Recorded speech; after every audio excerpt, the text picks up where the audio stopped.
इधर श्री राम का रथ सायंकाल पर्यंत तमसा नदी के तट पर पहुंचता है। पहली रात वो वही निवास करते हैं। वो लक्ष्मण से कहते हैं, आज हमारे वन में जाने के कारण अयोध्या नगरी शोक मना रही होगी। पिता और माता के लिए मुझे बहुत दुख हो रहा है। निरंतर रोने से वो अंध न हो जाए। परंतु भरत धर्मात्मा है, वो उनका जरूर सांत्वन करेगा। भरत के कोमल स्वभाव का स्मरण होने पर मुझे माता पिता के विषय में अधिक चिंता नहीं होती। लक्ष्मण, तुमने मेरे साथ आकर बहुत बड़ा काम किया है, क्योंकि अगर तुम न होते तो मुझे सीता के रक्षण के लिए किसी अन्य सहायक को ढूंढना पड़ता। फिर श्री राम संध्योपासना करते हैं और केवल जल प्राशन करके सुमंत्र ने बनाई हुई पत्तों की शैया पर सीता सहित सो जाते हैं। लक्ष्मण और सुमंत्र श्री राम के गुणों की चर्चा करते हुए रात भर जागते रहते हैं। प्रातःकाल थोड़ा शीघ्र ही उठकर वो सुमंत्र से कहते हैं कि जब तक पूर्ववासी सो रहे हैं तब तक हम चुपचाप यहाँ से निकल पड़ेंगे। सुबह होने पर जब नगर वासियों को पता चलता है कि श्री राम निकल गए हैं, तब वो बड़ा विलाप करते हुए अयोध्या को लौट जाते हैं। इधर श्री राम भी कोसल देश की सीमा पार करके सायंकाल पर्यंत गंगा तट पर पहुंचते हैं।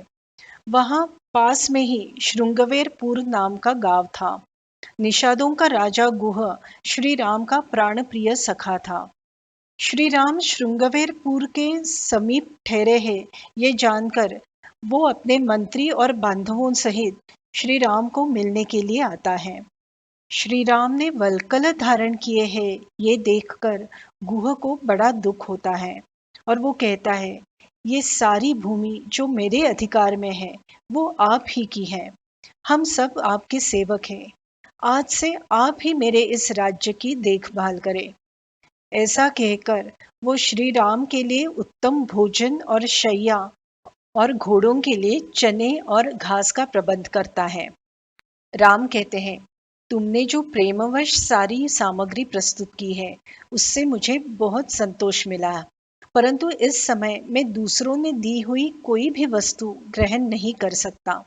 अब मैं तापस वेश में वन में विचरते हुए वल्कल और मृगचर्म धारण करके केवल फलमूलों का ही आहार ले सकता हूँ, परंतु इसमें जो घोड़ों के लिए उपयुक्त सामग्री है उसका मैं स्वीकार करता हूँ।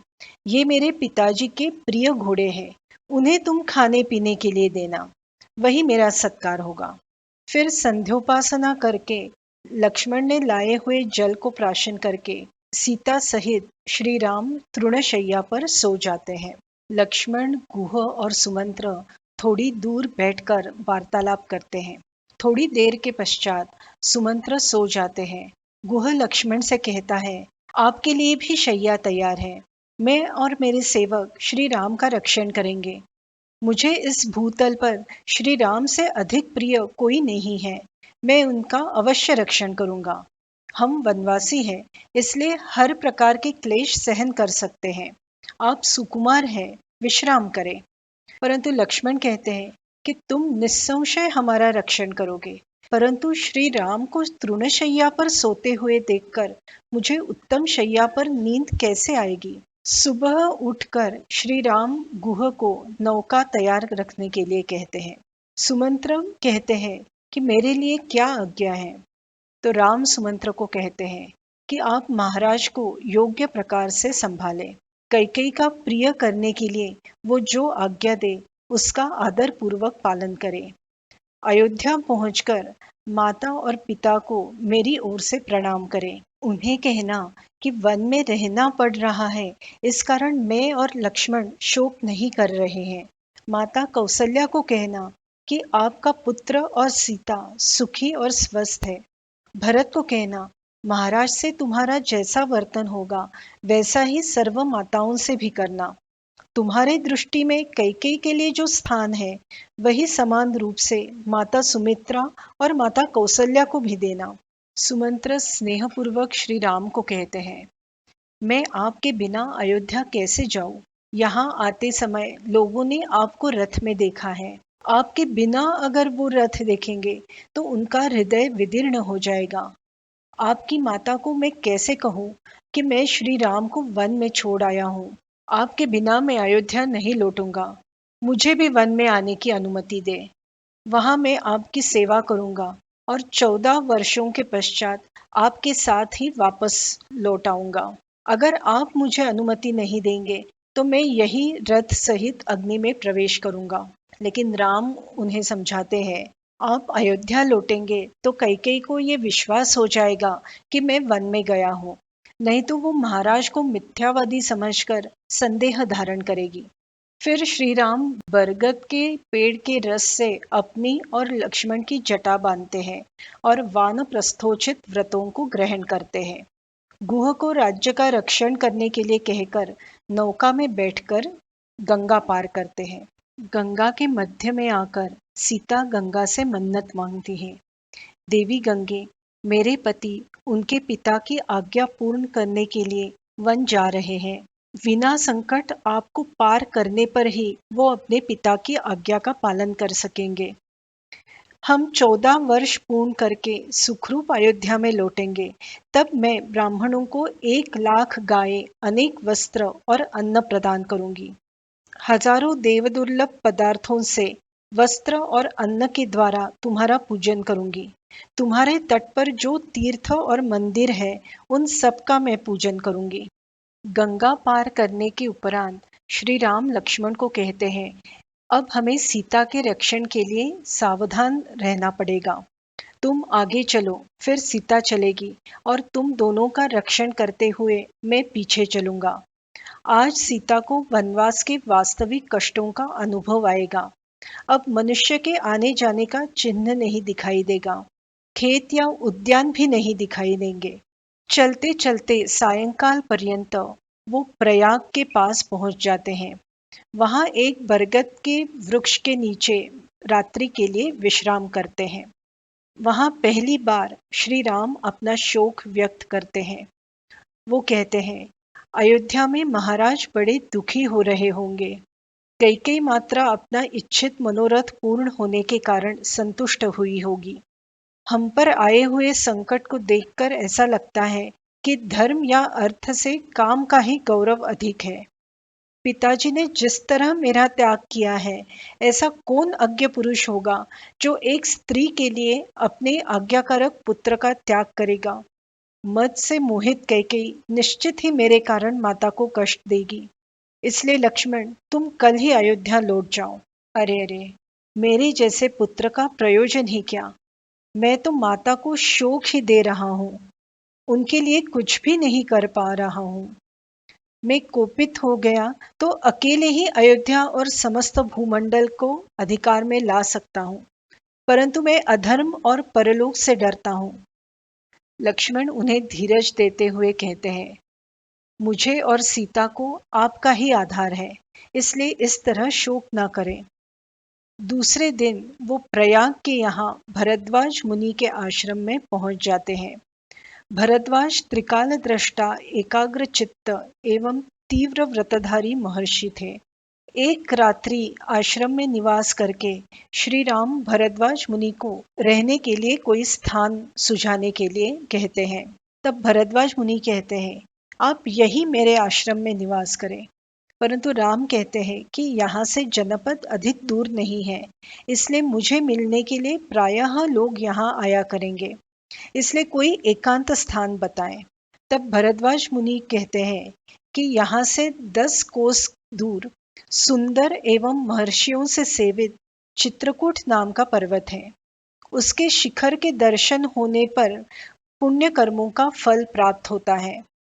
आप पहले यमुना पार करें, फिर आपको एक बहुत बड़ा बरगद का पेड़ दिखाई देगा।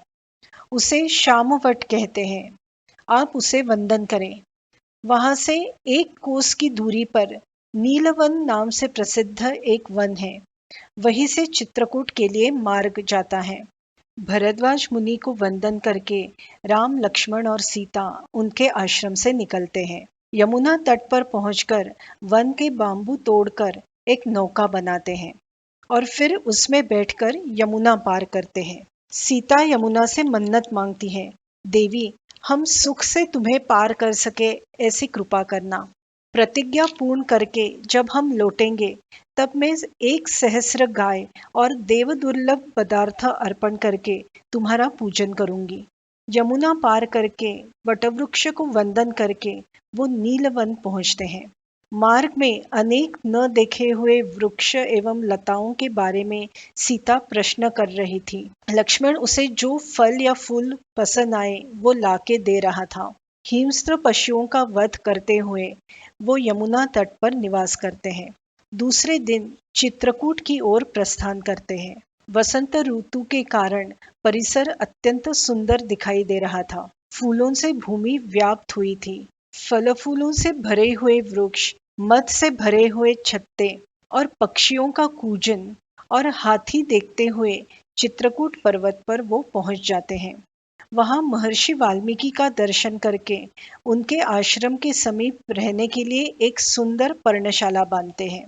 गुह के गुप्तचरों से जब सुमंत्र को पता चलता है कि श्री राम चित्रकूट पहुंच गए हैं, तब वो अयोध्या जाने के लिए निकलते हैं। सुमंत्र अयोध्या को लौटकर देखते हैं कि अयोध्या आनंद शून्य हो गई है। दशरथ से मिलने वो उनके महल में जाते हैं। राजा दशरथ पुत्र शोक से मलिन, दीन और आतुर बन गए थे। उन्होंने चुप रहकर ही श्री राम की वार्ता सुनी और फिर मूर्छित होकर गिर पड़े। उन्हें उठाते हुए कौसल्या दशरथ को कहती है, पुत्र को वनवास देना अन्याय है। ये अन्याय करके अब क्यों लज्जित हो रहे हैं? सत्यपालन का पुण्य आपको प्राप्त हुआ है। इस तरह शोक करेंगे तो सहायकों का समुदाय भी नष्ट हो जाएगा। जिसके भय से सुमंत्र को राम की वार्ता नहीं पूछ रहे हैं, वो कैकेयी यहाँ नहीं है। फिर जब महाराज थोड़े स्थिर हो जाते हैं, तब वो सुमंत्र से पूछते हैं, मेरे राम ने क्या संदेश दिया है? सुमंत्र श्री राम का संदेश सुनाने लगते हैं। अयोध्या लौटकर तुम पिता और सर्व माताओं को मेरी ओर से प्रणाम करना और कुशल कहना।